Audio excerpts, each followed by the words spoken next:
Sister. இன்றைக்கி என்ன நம்ம பார்க்க போகிறோன்னா உள்பாவோட தான் பார்க்க போகிறோம். சாட்டின் கிளாத்தில் நெட் சாரியெல்லாம் வருது இல்லைங்களா, அதுக்கு மேட்சிங்காக சாட்டின் கிளாத் எடுக்கிறோம் இல்லைங்களா, அதில் நம்ம எப்படி உள்பாவோட தைக்கிறதுன்றது தான் பார்க்க போகிறோம்.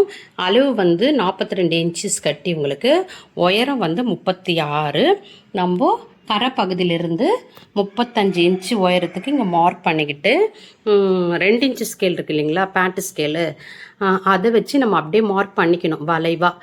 அப்போ தான் வந்துட்டு பாவடை கீழே தொங்கிட்டு இருக்காது, சைடில் வளைவாக இருந்தால் அழகாக ஷேப்பாக இருக்கும்.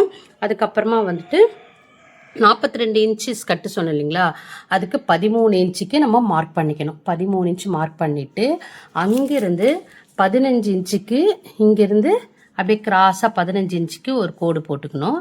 அதுக்கப்புறமா வந்துட்டு தான் நம்ம இந்த ஷேப்பை வச்சு ஷேப்பர் எடுக்கணும். இதை பாருங்கள், இந்த ஸ்கேல் சொன்ன இல்லைங்களா, அதுலேயே நம்மளுக்கு ஷேப்பு கிடச்சிடும்.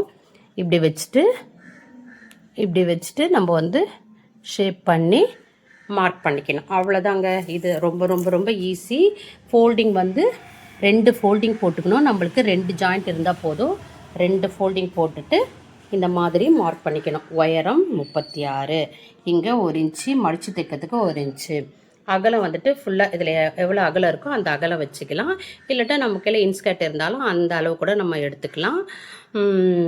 அப்புறமா 42 இன்ச்சுக்கு 13 இன்ச்சு வச்சோன்னா 10 இன்ச்சு எக்ஸ்ட்ரா வருது. நம்ம பிடிக்கிறதுக்கு அதில் அரை இன்ச்சு அப்படியே போச்சுன்னா நம்மளுக்கு வந்து ஒரு 2 இன்ச்சு 1.5 இன்ச்சு அப்படியே குறைவாகும். கொஞ்சம் ஃப்ரீயாக இருந்தது தான் நாடா இழுத்து கட்டுறதுக்கு கரெக்டாக இருக்கும். பெல்ட் வந்து நம்ம இந்த 52 இன்ச்சுக்கு அப்படியே பெல்ட் வந்து ரெடி பண்ணிக்கணும். ரெடி பண்ணிவிட்டு மேலே வச்சு ஜாயின் பண்ணி தைக்கணும். அப்புறமா நாடா வந்து 1.5 இன்ச்சில் 1.5 மீட்டருக்கு நாடா வந்துட்டு கட் பண்ணி எடுத்துகிட்டு தைச்சிடணும். இதுதான் வந்து 42 இன்ச்சஸ் கட்டோட உள்பாவடையோட மெஷர்மெண்ட்டு. தைக்கிறது அப்படியே நம்ம இதை வெட்டி எடுத்துகிட்ட பிறகு அப்படியே ஜாயின் பண்ணி மேலே பெல்ட் ரெடி பண்ணுறீங்களா, அப்படியே ஜாயின் பண்ணிடுறேன். ரொம்ப ஈஸி தான். பிடிச்சிருந்தா சப்ஸ்கிரைப் பண்ணுங்கள், லைக் பண்ணுங்கள், ஷேர் பண்ணுங்கள். தேங்க்யூ. பெல்ட்டு துணி கட் பண்ணி வச்சுருக்கோம் பாருங்கள். இதுதான் வந்து நம்ம ஜாயின் பண்ண போகிறோம். இது வந்து நாடா துணி கட் பண்ணி முடிச்சிட்ட பிறகு நம்மளுக்கு இந்த ஷேப்பு கிடைக்கும். அதுக்கப்புறமா தைக்க வேண்டியது தான். மேலே பட்டி துணி ஜாயின் பண்ணணும். நாடா துணி தைச்சிட்டு அதை கோத்துட்டு அதுக்கப்புறம் சைடு ஜாயின் பண்ணிட்டு பாட்டம் அடிக்கணும். அவ்வளோதான் பாவாடை தைக்கிற முறை. பிகினர்ஸ்லாம் பார்த்து கற்றுக்கோங்க. பிடிச்சிருந்தா சப்ஸ்கிரைப் பண்ணுங்கள்.